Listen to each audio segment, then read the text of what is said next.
Sveiciens visiem!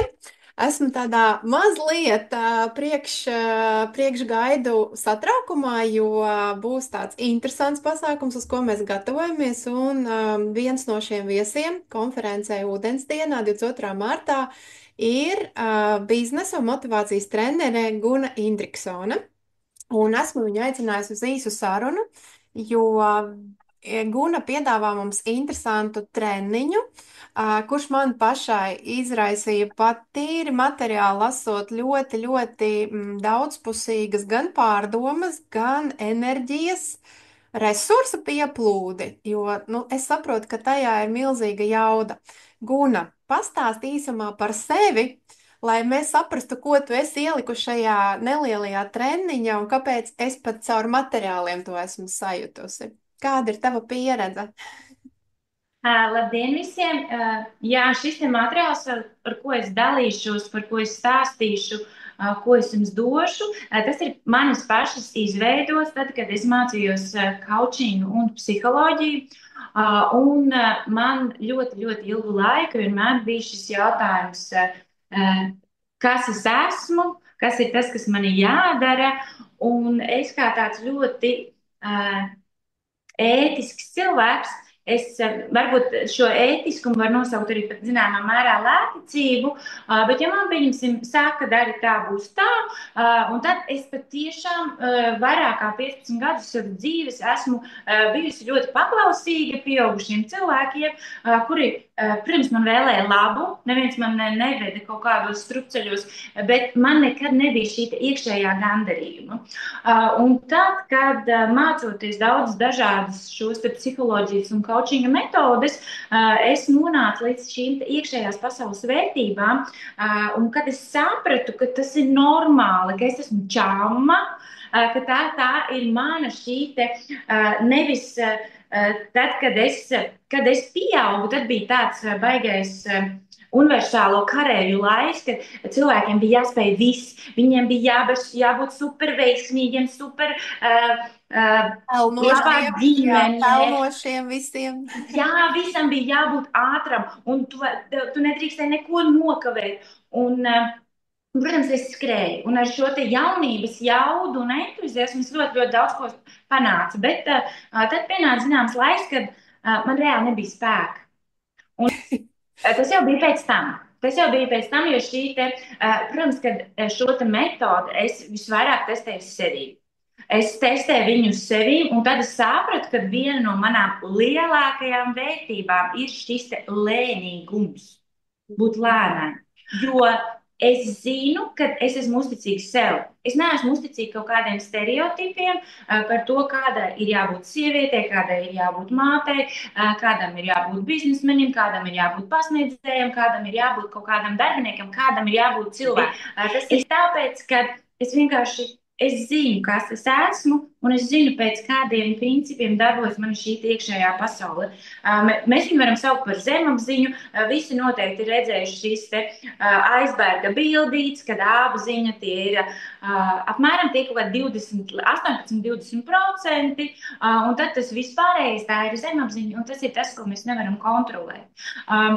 Mēs nevaram varbūt kontrolēt visu, bet mēs varam apzināties. Un šīs iekšējās pasaules vērtības, tie ir šie iekšējie principi, kas ļoti iespējams ir pilnīgi pretrunā ar sabiedrībā pieņemtiem. Kas ir pilnībā pretrunā ar veiksmīgu cilvēku. Jo mēs visi gribam būt veiksmīgi, dzīvot labklājībā, būt laimīgi, pašpietiekami, pašrealizēties. Mēs visi to gribam, bet mēs nevienmēr zinām, kā to dabūt un kā tur nokļūt. Un tas, kas dara vienam, tas nedarēs tev. Tas dara citam, tas atkal kādam citam nedara. Bet es tam visam veltīju vairāk kā 20 gadus, jo tā kā man bija 16 gadi, tad sapratu, ka nē, es gribu dzīvot savādāk nekā mani vecāki. Es gribētu teikt, es esmu dzīves pieredze bagāta, bet šobrīd šī mana veiksme, tāpat nav veiksme, tā ir likumsakarība. Jo savādāk nav iespējams. Jo tad, kad tu esi saskaņā ar savām šīm iekšējām vērtībām, tu vienkārši ej un dari. Un tu esi uzticīgi sev. Un tev ir vienalga, ko tev apkārtējie cilvēki saka. Jo Tu sajūti to, tas ir tas, ko tu sajūti. Un es to sajūtu Gribēju katru to reizi. papildināt, varbūt, ka, lai, nu, tā kā kopsaucēji tavam tikko teiktam, viss tas ceļš, ko tu izdzīvoji, nu, kā tu teici, 20 gadus, ir salikts vienā tādā, it kā atslēgas. Tu saliki tās galvenās atslēgas, kāpēc, ejot vienalga uz kuru virzienu, lai kur tev novestu katra nākamā iespēja, tevi noved vienalga pie kaut kādas gandarījuma un sevis iepazīšanas un savu iespēju paplašināšanas. Un šīs te atslēgas, man liekas, ir tieši salikts tajā treniņā, ko tu esi sagatavojusi. Jā, jo tas ir tas iekšējais, es viņu saucu tā kā iekšējo kārtu, iekšējo kompasu. Jo tad, kad tu nonāc izvēles priekšā, uh, tu vienkārši jūti, zini to īsto izvēli. Tas ir viens. Otrs ir tas, ka, kas šo iekšējo pārliecību nevis, teiksim, censties atkārtot kāda cita veiksmes stāstu, bet veidot savu veiksmes stāstu. Iet savu, vai cik tas banāli skan, to savu ceļu vai savu dzīvi, bet tu ej vienkārši un tu jūti. Jo, pieņemsim, šī iekšējā, es vienkārši runāju. Es esmu, un tā, es saku citiem cilvēkiem, ka mans čamīgums ir mana viena no svarīgākajām vērtībām. Viņi nespēja to salīmēt kopā. Un pieņemsim, šī te, un vienkārši tu zini, kāds tu esi. Un tev nav jācenšas sevi labot, sevi laust, kļūt labākam, kļūt, jebkādam. Tu zini, kāds tu esi, un tev tas ir iekšā. Un ir tā, ka šajā treniņā mēs atradīsim 10 tās īstās, patiesās iekšējās pasaules vērtības, un tie būs tie kritēriji, pēc kuriem jebkurš varēs izdarīt savas nākotnes izvēles un vienmēr zinās, ka tās ir pareizas. Kā to uzzinās un kā to pārliecināsies? Kaut vai tad, kad paskatīsimies, tad, kad mēs atradīsim šīs 10 savas iekšējās pasaules vērtības, kas dzīves laikā nemainās.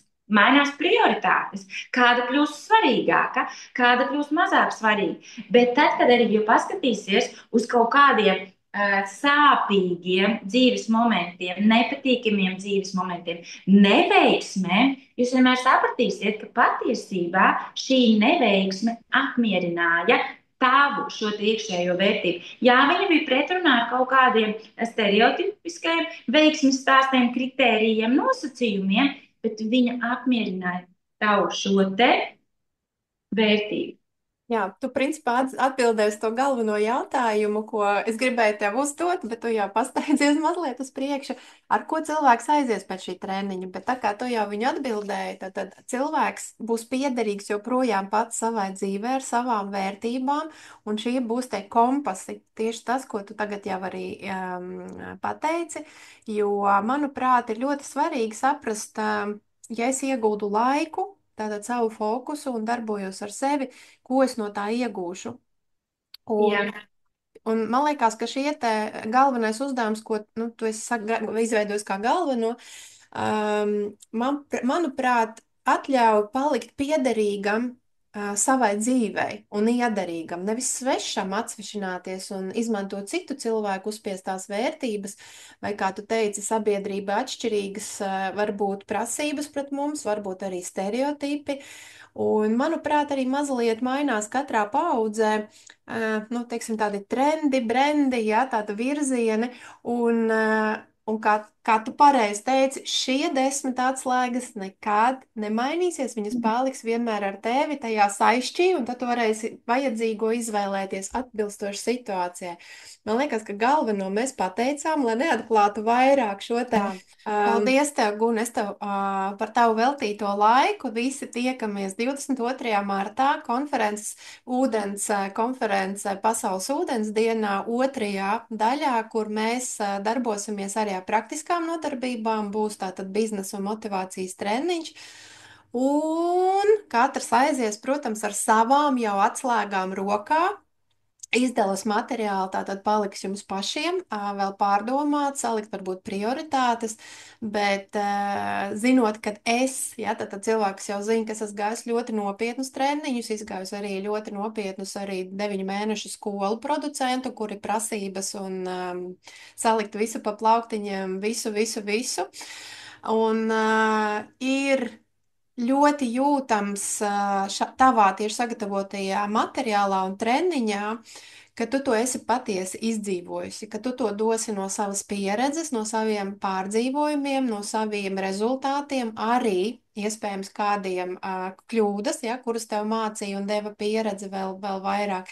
Tas nu, visaptverošs ļoti treniņš, kur katrs iegūst to, uz kā viņš varēs bāzēt nākamos savus sasniegumus, mērķu sasniegumus, sapņu piepildījumus un, protams, dalīties ar to, saviem ieguvumiem vai savu, kā tu teici, mehānismu un karti, kā viņš darbojās arī ar pasauli, miedarboties. Paldies tev par šodienu un, Jā, un uz drīz tikšanos. jā, tiekamies 22. martā. Tā. Atā!